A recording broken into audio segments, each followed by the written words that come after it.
எல்லாருக்குமே ஒரு பெரிய இது ட்ரூத் ஆஃப் டெவில். நான் உங்க தேவி. இன்னைக்கு நம்ம என்ன பார்க்க போறோம் அப்படின்னா, பிரேதாத்மா அப்படின்னா என்ன அப்படின்னு பார்க்க போறோம்.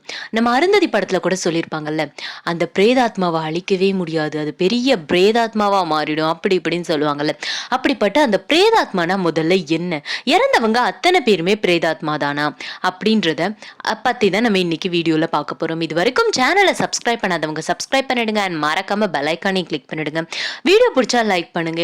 இது மாதிரி உங்களுக்கு ஏதாவது கதைகள் இருந்திருந்தாலோ அது என்கிட்ட சொல்லணும் அப்படின்னாலோ டிஸ்கிரிப்ஷன்ல என்னோட இன்ஸ்டாகிராம் ஐடி லிங்க் கொடுத்துருக்கேன்.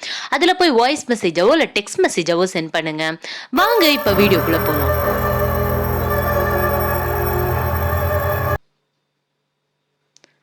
ஸோ பிரேதாத்மா அப்படின்னா என்ன? முதல்ல இறந்தவங்க எல்லாருமே பிரேதாத்மாவா மாறிடுவாங்களா? ஒரு ஆன்மானா ஒரு இறந்த ஒரு மனிதரோட ஒரு ஆன்மா அப்படின்றத நம்ம சொல்லுவோம். இந்த இந்து சமய நம்பிக்கைப்படி ஆன்மாக்கள் அப்படின்றது வந்து திரும்ப திரும்ப மறுபிறவிகள் வந்து எடுக்கும். சில இடத்துல வந்து சொல்லுவாங்க இந்த மாதிரி 7 ஜென்மங்கள் உண்டுன்னு. சில இடத்துல அவங்க வந்து திரும்ப திரும்ப பிறந்துகிட்டே இருப்பாங்க. பிறந்து இறப்பாங்க, திரும்ப மறுபடியும் வேறு ஒரு உடல்ல வந்து பிறவி எடுப்பாங்க. இந்த மாதிரி நம்ம இடத்துல மட்டும் இல்லை, எகிப்துல கூட அந்த நம்பிக்கைகள் வந்து இருந்திருக்கு. அவங்க இன்னொரு ஜென்மம் எடுத்து வருவாங்க அப்படின்ற மாதிரி நம்பிக்கைகளால தான் அவங்க வந்து மம்மிஃபைட் வந்து பண்ணியிருக்கிறாங்க. ஸோ அப்படின்ற பட்சத்துல நம்ம இறந்தவங்களுக்கு எப்படி ஒரு சடங்கை வந்து நம்ம செய்யறோம் அப்படின்றதும் முக்கியமான ஒரு விஷயம். ஏன் அப்படின்னா, நமக்கு வந்து ஒரு எதுல வேணாலும் நம்ம வந்து பிரச்சனை பண்ணலாம். ஆனா இறந்தவங்களுக்கு சடங்கு செய்யற விஷயத்துல நம்ம எந்த ஒரு குளறுபடியுமே பண்ணக்கூடாது. அப்படி பண்ணணும் அப்படின்னா அது கண்டிப்பா நமக்கு ஆபத்தை தான் தரும் அப்படின்னு சொல்லுவாங்க. கிட்டத்தட்ட இறந்தவங்களோட ஆன்மா அப்படின்றது ஒரு வருஷத்துக்காவது இந்த பூமியில வந்து இருக்குமா. அதுல கிட்டத்தட்ட 16 நாள் அவங்களோட வீட்டுக்கிட்டே தான் சுத்தி சுத்தி வருமாம். அதான் 16வது நாள் காரியம் பண்றதுன்னு சொல்லுவாங்கல்ல. அந்த மாதிரி காரியம் பண்ற நாள் வந்து அந்த நாள் வரைக்குமே வீட்டை சுத்தி சுத்தி தான் அந்த ஆன்மா வந்து வருமாம். அது ஆன்மா வந்து வரும்போது இந்த மாதிரி இவங்க வந்து இறந்துட்டாங்க அப்படின்றத தான் முழுதா உணர்ந்ததுக்கு அப்புறமா தான் அந்த ஆன்மா அந்த வீட்டை விட்டே போகும் அப்படின்னு சொல்லுவாங்க. அப்படி இருக்கிற எல்லா ஆன்மாக்களுமே பிரேதாத்மாவா மாறிடுமான்னு கேட்டா கண்டிப்பா கிடையாது. ஏன் அப்படின்னா அதுக்கும் இதுக்கும் வித்தியாசம் வந்து இருக்குது. நம்ம நார்மலா ஒருத்தவங்க வந்து உடம்பு சரியில்லாம இறக்குறாங்க, ஆறு அவங்க வந்து வயசாகி இறக்குறாங்க, அப்படின்றவங்க எல்லாம் பிரேதாத்மாவா மாற மாட்டாங்க. அவங்க அடுத்த ஜென்மத்துக்கான அந்த இதுக்கு வந்து போயிடுவாங்க. அப்போ உண்மையிலேயே பிரேதாத்மாவா மாறுது யாருன்னு கேட்டீங்கன்னா, தீராத ஆசையோடையும் தீராத கோபத்தோடையும் இறக்குறவங்க பிரேதாத்மாவா மாறுவாங்க. ஏன்னா அவங்களுக்குள்ள இருக்கிற அந்த கோபம் வந்து நம்ம மனுஷனா இருக்கிற வரைக்கும் தான் நம்மளால ஆசை, கோபம், இந்த மாதிரி சந்தோஷம் இது எல்லாத்தையுமே அடக்க முடியும். அதுவே ஆன்மாவா மாறினதுக்கு அப்புறம் எதையுமே அடக்க முடியாதுன்னு சொல்றாங்க. அப்படின்ற பட்சத்துல அவங்களுக்கு தீராத ஆசையோட இருந்தாலோ இல்ல தீராத கோபத்தோட இருந்தாலோ அவங்களுக்கு வந்து அவங்களோட ஆன்மா வந்து ஒரு மாதிரி உக்கிரமா மாறி அது வந்து பிரேதாத்மாவா மாறும். இப்படி மட்டும்தான் பிரேதாத்மாவா மாறுவாங்களான்னு கேட்டா கண்டிப்பா கிடையாது. இன்னொன்னும் இருக்கு. என்ன அப்படின்னா, நான் ஏற்கனவே சொன்னல இறந்தவங்களுக்கு காரியம் செய்யறது, அவங்களுக்கான சடங்குகள் செய்யறதுன்னு. அந்த மாதிரி செய்யறதுல வந்து அவங்க ஏதாவது குறை வச்சிருந்தாலோ, அதாவது கிட்டத்தட்ட 1 வருஷம் கழிச்சு சில இடங்கள்ல வந்து பிண்டம் வைப்பேன் அப்படின்னு சொல்லிட்டு அந்த அரிசி, ஐ திங்க் அதுன்னு தான் நினைக்கிறேன், அது வைக்கிறது. சில பேர் வந்து திதி கழிக்கிறதுன்னு சொல்லிட்டு சில சடங்கு முறைகள், ஒவ்வொரு இடத்துலயும் ஒவ்வொரு சடங்கு முறைகள் இருக்கு. அதை சரியா செய்யாம விட்டாலுமே அந்த ஆன்மா வந்து அந்த ஆன்மாவால இங்கிருந்து மேல போக முடியாது. அப்படின்ற பட்சத்துல அதுக்கு கோபம் வந்து அதுவுமே பிரேதாத்மாவா தான் மாறும். இப்படிப்பட்ட பிரேதாத்மாக்களால நமக்கு என்ன பிரச்சனை அப்படின்னு நீங்க கேட்டீங்கன்னா கண்டிப்பா பிரச்சனை இருக்கு. அதுல சம்பந்தப்பட்டவங்களுக்கு மட்டும் இல்ல, சம்பந்தப்படாதவங்களுக்கு கூட பிரச்சனை இருக்கு. இப்போ நம்ம நிறைய கதைகளில் வந்து பார்த்துருப்போம். நான் சொன்ன நிறைய உண்மை சம்பவங்களில் கூட பார்த்துருப்போம்.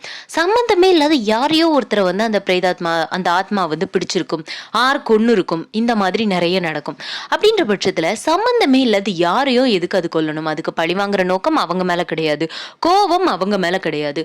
ஆனால் கொல்றதுக்கு மட்டும் எதுக்காக அந்த நபரை வந்து கொல்லணும் அப்படின்னு கேட்டிங்கன்னா, இதுதான் இந்த பிரேதாத்மாவுக்கு வந்து யார் மேலே தன் வந்து ஒருத்தங்களை வந்து பழிவாங்கணும்னு முடிவு பண்ணிட்டுனா அது யாரு என்னன்னு பார்க்காது, தனக்கு நெருக்கமா தூரமானு பார்க்காது, தன் பக்கத்துல வந்துட்டுனாலே ஒரு ஆள் தன் பக்கத்துல வந்துட்டாங்க அப்படின்னாலே அவங்கள கண்டிப்பா பழி வாங்கணும் அப்படின்ற அந்த நோக்கத்தோட மட்டும்தான் இருக்கும். ஏன்னா அதுக்கு அந்த நேரத்துல கோபம் மட்டுமே பெருசா இருக்கும். அதுதான் உண்மை. அந்த கோபத்தை எப்படி தீர்த்துக்கிறது அப்படின்னு தான் பார்க்கும். ஆனா எவ்வளவு கோபம் இருந்தா, எவ்வளவு அது கொலைகள் பண்ணா கூட அதோட கோபம் முழுசா தீருமான்னு கேட்டா கிடையாது. கிடையாது.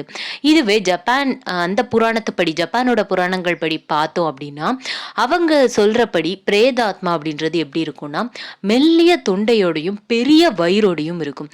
நான் ஒரு புராணத்துல வந்து கேள்விப்பட்டிருக்கேன்.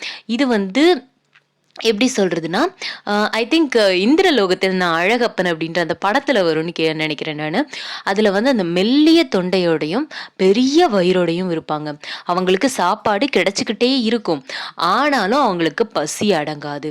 கிட்டத்தட்ட அதே தான் இந்த ஜப்பானீஸ் புராணத்துப்படி பிரேதாத்மாவை வந்து சொல்றாங்க. எல்லா விஷயமுமே ஒவ்வொரு இடத்துலயும் ஒவ்வொரு மாதிரி இருக்கும். இங்க ஆன்மான்னு சொல்றது, அங்க வந்து வேற ஏதாவது சொல்லுவாங்க. ஏன் நம்ம ஏரியால கூட தமிழ்ல இந்த ஹிந்துல வந்து நம்ம பேய்னு சொல்றோம். அதுவே கிறிஸ்டியன்ஸ் வந்து சாத்தான்னு சொல்றாங்க, முஸ்லிம்ஸ் வந்து சைத்தான்னு சொல்றாங்க. நம்ம இங்க முனின்னு சொன்னோம்னா ஒருத்தர் வந்து அங்க முஸ்லிம்ல வந்து ஜின்னுன்னு சொல்றாங்க. இந்த மாதிரி நிறைய இருக்குது. இந்த முனி அப்படின்றதுக்கும் பிரேதாத்மாக்கும் சம்பந்தம் இருக்கான்னு பாத்தீங்கன்னா கொஞ்சம் சம்பந்தம் இருக்கு.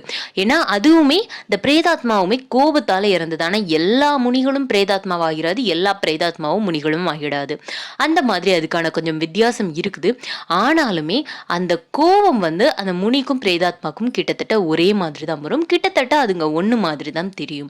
ஆனா அது கிட்ட மாட்டிக்கிட்டாங்கன்னா கண்டிப்பா அது கிட்ட இருந்து விலகுறதுன்றது நடக்காத காரியம் தான் சொல்லுவோம். ஏன்னா அது வந்து அடங்காத கோவத்துல இருக்கும். அதோட கோவம் கிட்டத்தட்ட ஜென்ம ஜென்மமா தொடரும்னு சொல்லுவாங்க. இப்ப சில இடங்கள்ல எல்லாம் 10 வருஷத்துக்கு முன்னாடி இருந்த புளிய மரத்துல கூட அந்த முனி வந்து இருக்குன்னு சொல்றாங்க. ஏன் 60 வருஷத்துக்கு முன்னாடி இருந்த புளிய மரத்துல முனி இருக்குது. அந்த வீட்டுல வந்து 10-15 வருஷமா பேய் இருக்குன்னு சொல்லியிருக்காங்க. நான் கூட நிறைய உண்மை சம்பவங்கள்ல வந்து இதை பத்தி சொல்லியிருக்கேன். ஸோ அது வந்து அந்த கோவத்தை அதோட ஜென்ம ஜென்மமா கொண்டு வந்துகிட்டு இருக்குமே தவிர அதால ஈஸியா முடிக்க முடியாது. ஸோ அதுதான் கதை. ஏன் அப்படின்னா அந்த பிரேதாத்மா அப்படின்றதுனால ஒரு நிலையான ஒரு இடத்துல இருந்து அதோட இப்ப இவங்களை தான் கொல்லணும், இவங்களை தான் கொல்லக்கூடாது, அந்த மாதிரி எதுவுமே கிடையாது. தனக்கு பக்கத்துல யார் வராங்களோ அவங்கள கண்டிப்பா அதை அழிச்சிடும். அதோட கோபம் யார் சொன்னாலுமே அடங்காது அப்படின்றது தான் உண்மையும் கூட. இதை பத்தின கருத்துக்கள் என்ன அப்படின்றது கீழே கமெண்ட்ல சொல்லுங்க. வீடியோ பிடிச்சிருந்தா